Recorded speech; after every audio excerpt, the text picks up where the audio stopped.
इस कार्यक्रम के प्रसारण पुण्यार्जक हैं Shri Kanwar Lal ji Mahavir Prasad ji Patni, RK marble group, Madanganj, Kishangarh, Rajasthan.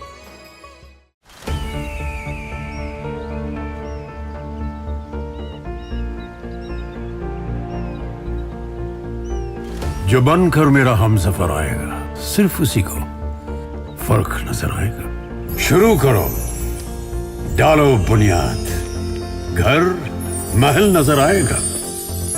Wonder लाइए, वंडर अपनाइए, फर्क नजर आएगा।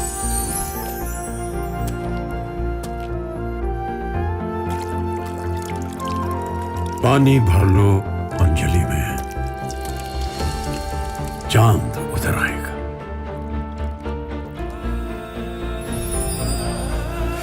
वंडर है ना, वंडर लाइए, फर्क नजर आएगा।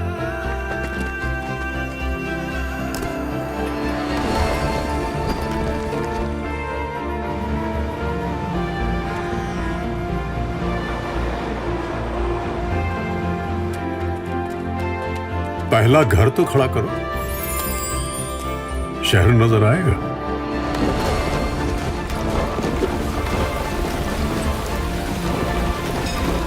साल बरस और सदी नहीं, एक युग गुजर जाएगा। उम्र न पूछो वंडर की, जब फर्क नजर आएगा। वंडर सीमेंट, फर्क नजर आएगा। क्यों हम मैदान छोड़ करके भागने की कोशिश करने लगते हैं? क्यों हम अंदर से हारने लगते हैं? क्यों मन हमारा जवाब देने लगता है? थोड़ी सी प्रतिकूलताएं आने पर हम अंदर से घबराने लगते हैं। हमारे मन में तरह तरह के प्रश्न पैदा होने लगते हैं। हम कोसने लगते हैं अपने भाग्य को, कोसने लगते हैं, कोसने लगते हैं अपनी सराउंडिंग को, कोसने लगते हैं अपनी असुविधाओं को। शिकायत करने लगते हैं कि हमें तो कुछ नहीं मिल रहा है, हमारी सराउंडिंग ही ऐसी है, हमारी पेरेंटिंग ही ऐसी है, हमें ज़्यादा फैसिलिटीज़ नहीं मिलती हैं। नहीं मिलती ना। कितनी सारी शिकायत, कितने सारे वो प्रश्न, कैसे ऐसे भाव पैदा होते चले जाते हैं। हम किन्हें दोष देने लगते हैं, किन निमित्तों को, किन सर्कमस्टेंसेस को हम दोष देने लगते हैं। जब जब हम मुरझाने लगते हैं तो तुरंत हमारा मन उन सर्कमस्टेंसेस को दोष देने लगता है, परिस्थितियों को दोष देने लगता है। बोले इसके कारण मेरे साथ ऐसा हो रहा है, नहीं, सामने वाला पार्टनर ऐसा कर रहा है, वो व्यक्ति मुझसे अच्छे से बिहेव नहीं करता है, अच्छे से बात नहीं करता है, वो मेरे बारे में अच्छा सोचता नहीं है, वो मुझे हमेशा गिराने की बात करता है। उसके भाव हमेशा मेरे प्रति खराब ही पैदा होते रहते, अच्छे ही पैदा कभी होते ही नहीं हैं। हम अपने जीवन में शिकायत ज़्यादा करते हैं कि दुनिया को धन्यवाद देते हैं। हाँ। हम दूसरों से शिकायत ही ज़्यादा करते हैं, यहाँ तक कि भगवान से भी शिकायत कर जाते हैं। भगवान के आगे भी रोने लगते हैं, रोने लगते हैं, गिड़गिड़ाने से लगते हैं, आंसू बहाने लगते हैं। हे भगवान, क्या है मेरा जीवन, कैसा है मेरा जीवन? सारी प्रतिकूलताएं क्या मुझे ही मिलनी थी? सारी कठिनता क्या मुझे ही झेलनी थी? मेरे साथ ऐसा क्यों हो रहा है? मुझे ही क्यों भोगना पड़ रहा है? मुझे ही क्यों सहन करना पड़ रहा है? होता है ये सभी संसारियों का महाराज जी बहुत कॉमन थॉट है। सभी संसारियों, सभी संसारी जीवों का, मनुष्यों का, मनुष्यों का। महाराज जी खड़े होकर बोल। हाँ, मनुष्य कहीं तो दिल की बात करेगा ना गुरु या भगवान से। मनुष्य कहीं तो अपने दिल की बात रखेगा ना, कहीं तो बोलेगा ही। मन हल्का कैसे होगा? हल्का कैसे होगा मन? कहीं रखना पड़ेगा उसे दिल। बात रखने में कोई परेशानी नहीं है, बात रख दो, लेकिन शिकायत का भाव क्यों, रोने का भाव क्यों? नहीं, उनसे शक्ति मांगेंगे। शक्ति मानना अलग चीज हो गई, लेकिन शिकायत करना, दोष देना सराउंडिंग को, परिस्थितियों को, लोगों को, ये भाव क्यों? जब देखो एक छोटा सा वो पौधा कितनी बड़ी यात्रा कर सकता है जीवन में, कितनी ऊंचाइयों को छू सकता है, हर मौसम की प्रतिकूलताओं को झेलते हुए खड़ा रहता है, निर्भय होकर, निडर होकर, बिना घबराए सहन करता है। जब एक पौधा एक पर्वत की चोटी पर वृक्ष का रूप ले सकता है, अच्छे से खड़ा हो सकता है, तो क्यों नहीं हम इस दुनिया में अच्छे से जी सकते हैं? क्यों हम अंदर से घबराने लगते हैं थोड़ी थोड़ी प्रतिकूलताओं में? क्यों हमारा मन टूटने लगता है? क्यों हमारा मन शिकायत के भाव से भरने लगता है? हम दूसरों को दोष देने लगते हैं, रोने लगते हैं, घबराने लगते हैं, हिम्मत हारने लगते हैं, मैदान छोड़ने की बात करने लगते हैं। क्यों ऐसा? यदि उससे हम कंपेयर करने की कोशिश करें तो हम अपने आप को कहां देखते हैं और उसे हम कहां देखते हैं? दोनों की तुलना में कौन ज्यादा प्रतिकूलताओं को झेल रहा है?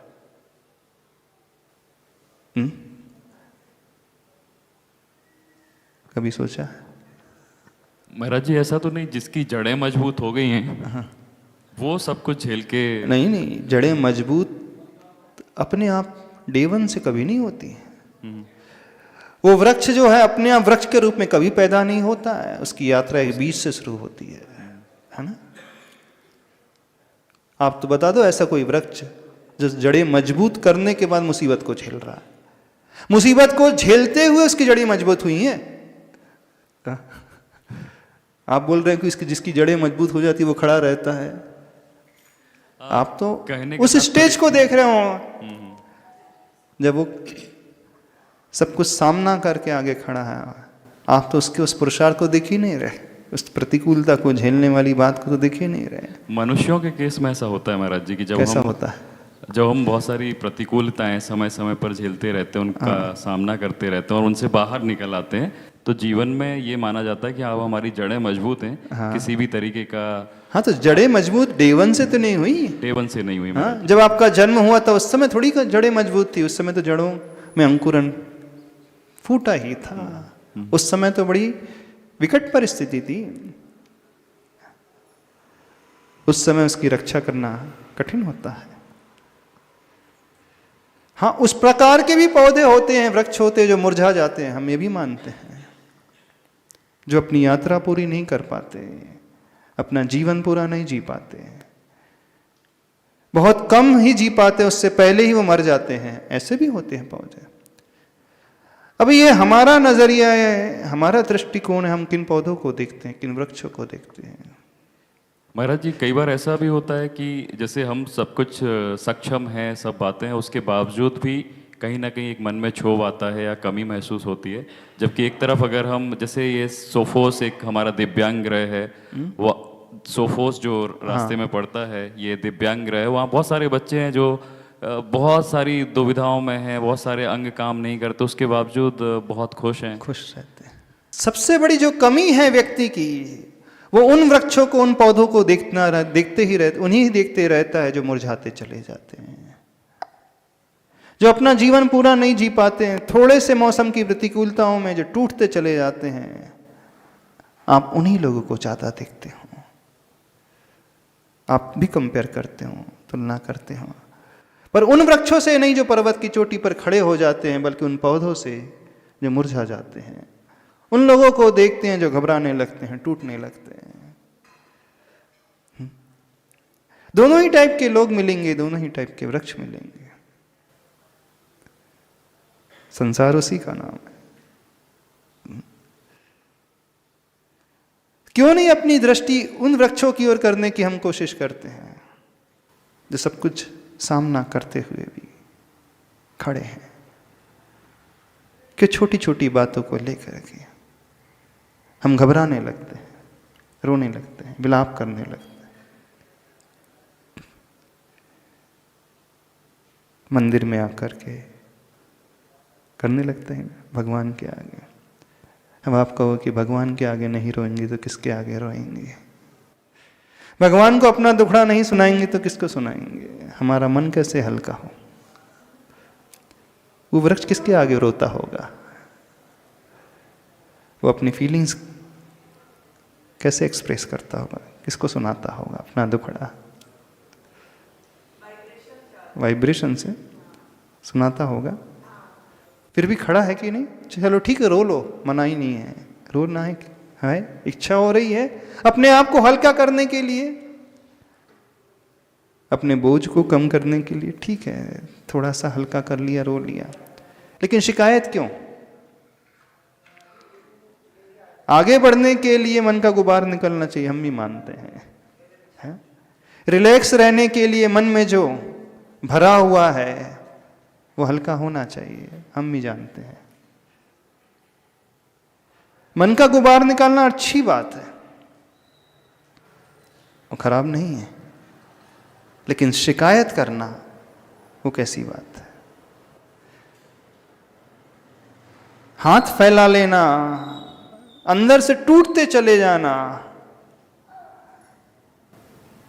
बोलिए, बात समझ में आ रही है हम क्या कह रहे हैं? हाँ, माइक ऊपर करके। महाराज जी, जीवन की माइक ऊपर करके। जीवन की प्रतिकूलताओं को सहन करते हुए व्यक्ति आगे तो बढ़ता है, जैसे वृक्ष बढ़ गया आगे, वृक्ष एक पूरा फलदार वृक्ष भी बन जाता है पर्वत की चोटी पे। हाँ। लेकिन सामाजिक परिप्रेक्ष्य में आज कंपटीशन के ज़माने में व्यक्ति को नीचे खींचता है। हो सकता है कि उस वृक्ष को आके कोई लकड़हारा काट दे। ऐसी चीज़ सामाजिक परिप्रेक्ष्य में भी होती है कि व्यक्ति को खींचता है। एक व्यक्ति जो सारी प्रतिकूलताओं को हराते हुए आगे बढ़ता है, एक जीवन में मुकाम हासिल करता है और अपनों से ही हार जाता है अंत समय में। हाँ। उस सिचुएशन को कैसे हैंडल करें? वो तो एक्सेप्शनल केसेस होते हैं जो वृक्ष कट जाते हैं। हम तो उन वृक्षों की बात कर रहे हैं जो खड़े हैं। देखो, जो हमारे कंट्रोल में नहीं है हम उसकी बात ही नहीं कर रहे। कोई आकर लकड़हारा आकर के काट दे, उसकी हम बात नहीं कर रहे। हमारे कंट्रोल में जो है उसकी हम बात कर रहे हैं। उसे समझने की कोशिश करें। जो कंट्रोल में होते हुए भी हम हिम्मत हार जाते हैं, उसे सुधारने की हम बात कर रहे हैं। आप गाड़ी ड्राइव कर रहे हैं, कोई पीछे से आकर के एक्सीडेंट कर देता है, उसमें आपका कोई दोष नहीं, लेकिन आप गलत तरीके से ड्राइव कर रहे हैं, उसमें तो आपका दोष है कि नहीं है? रोड आपको खराब मिल रही है, उसमें आपका दोष नहीं है। ब्रेकर्स बहुत मिल रहे हैं, उसमें आपका दोष नहीं है। ट्रैफिक बहुत मिल रहा है, उसमें आपका दोष नहीं है, लेकिन आप विदाउट ब्रेक की गाड़ी चला रहे हो, उसमें तो आपका दोष है।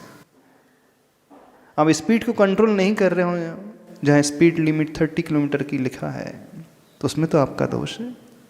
जहाँ टर्निंग्स हैं, घाटियाँ हैं, वादियाँ हैं, ढलान है, चढ़ाव है, जहाँ सकरा रोड है, उसमें तो आपको ध्यान रखना पड़ेगा कि पीछे वाला ध्यान रखेगा, कि पीछे को दोष दोगे, दूसरों को दोष दोगे। दो प्रकार की सिचुएशन होती हैं, एक जो हमारे कंट्रोल में होती हैं, हमारे हाथ में होती है, और एक जो हमारे आउट ऑफ कंट्रोल होती है, जिसमें हम कुछ नहीं कर सकते, वो छोड़ दीजिए। लेकिन जिसमें हम बहुत कुछ कर सकते हैं, बात उसकी हो रही है। जो हम कर सकते हैं, उस स्थिति में हम करते कितना हैं, क्या करते हैं, कितना हम शिकायतों से भरते हैं, कितना हम रोते गिड़गिड़ाते हैं। प्रभु के आगे रोने के लिए ठीक है, आप क्षम्य हैं, लेकिन उन परिस्थितियों में जो आपके आउट कंट्रोल में नहीं है। लेकिन कंट्रोल में होते हुए भी रो रहे हैं, वो अक्षम्य है, वो क्षमा करने के योग्य नहीं है, वो एक्सेप्ट नहीं की जा सकती। बात समझ रहे हो, नहीं समझ रहे हो? हाँ बोलिए।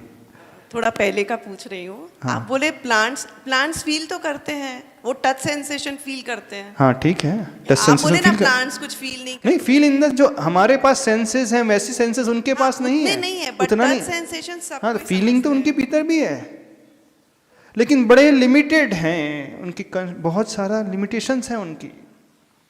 मनुष्य के पास उतनी लिमिटेशन है ही नहीं।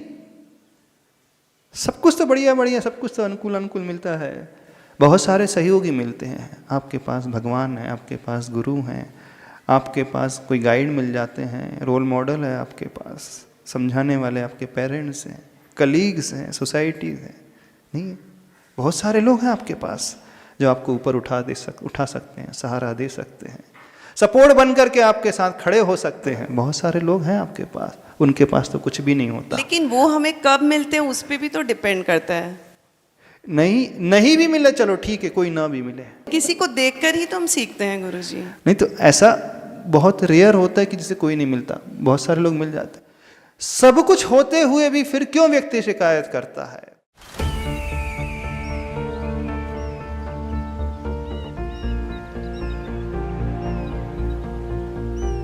जो बनकर मेरा हमसफर आएगा, सिर्फ उसी को फर्क नजर आएगा। शुरू करो, डालो बुनियाद, घर महल नजर आएगा। वंडर लाइए, वंडर अपनाइए, फर्क नजर आएगा।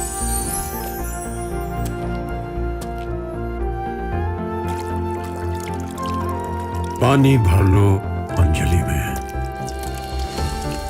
चांद उतर आएगा।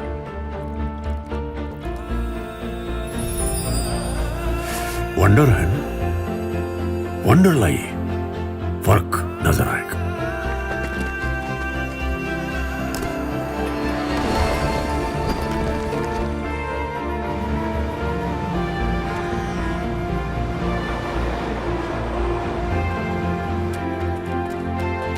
पहला घर तो खड़ा करो, शहर नजर आएगा।